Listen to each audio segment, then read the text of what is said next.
This is Dr. Steve. All right, coming up, the #1 cause of foodborne illnesses. It's not what you think.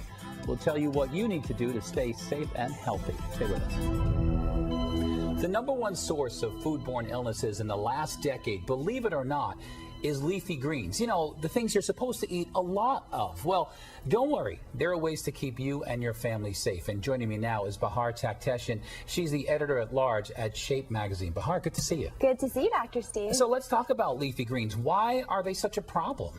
Well, of course, we always recommend at Shape that people do eat their veggies, but a lot of times people don't prepare the leafy greens properly. And that's when you get into the stomach issues and other sorts of issues with your greens. But if you really go to the store and you go to buy some greens, you have packages that say pre-washed or triple washed.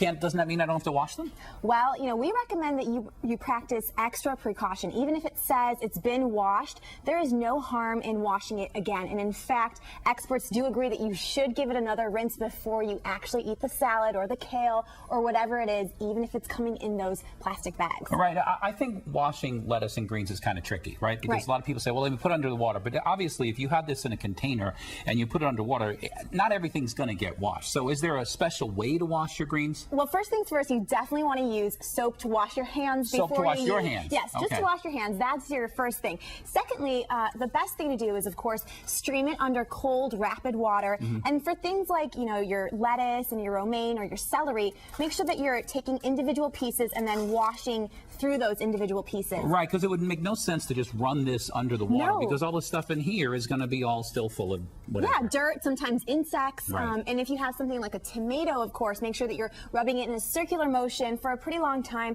so that way you're getting rid of any possible germs. Okay, so a lot of people buy this produce soap. Yes. We talked about hand soap. Right. That's important. But they have soap specifically to wash fruits. Right. Is that worth it? Well, the USDA recommends that you, in fact, do not use those produce soaps. So they recommend that using general, regular water that's cold, that's all you should be doing. Okay, so you could do that good for a long time and really, really soak it good. All right, so what if I'm going to peel something? So here, I got a carrot, right? Yeah. I'm going to peel that. Actually, I don't peel mine, but I'm going to peel that.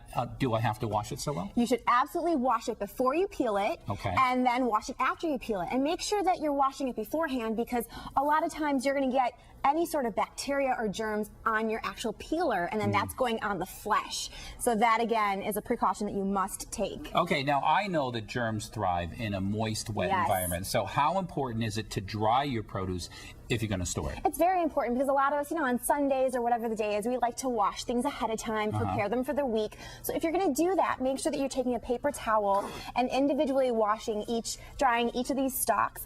And then the best way to store these is very simple. Just take a plastic bag like so, you put it in there, zip it up, throw it right into your fridge. Do you throw a paper towel in the bag as well? My grandmother used to do that. You can, but I don't because sometimes that gets moist and that's going to maybe create more bacteria in that environment. Right, yes. Okay. And finally, so you have your produce and you prepared it. You want to leave it out. How long can you leave that out for? In general, the rule with any sort of leftovers, whether it's produce or not, 2 hours is the max. And then you throw it into the fridge. 40 degrees Fahrenheit is the temperature that you want to make sure your fridge is at. Right, so in that vegetable cooler drawer inside your fridge. If you have one of those, that's a great way to make sure that, yes, everything's crisp and fresh for the next day. All right, Bahar, thanks so much. Some great information. Appreciate it. For the entire article about cleaning your veggies and more, check out the latest issue of Shape Magazine.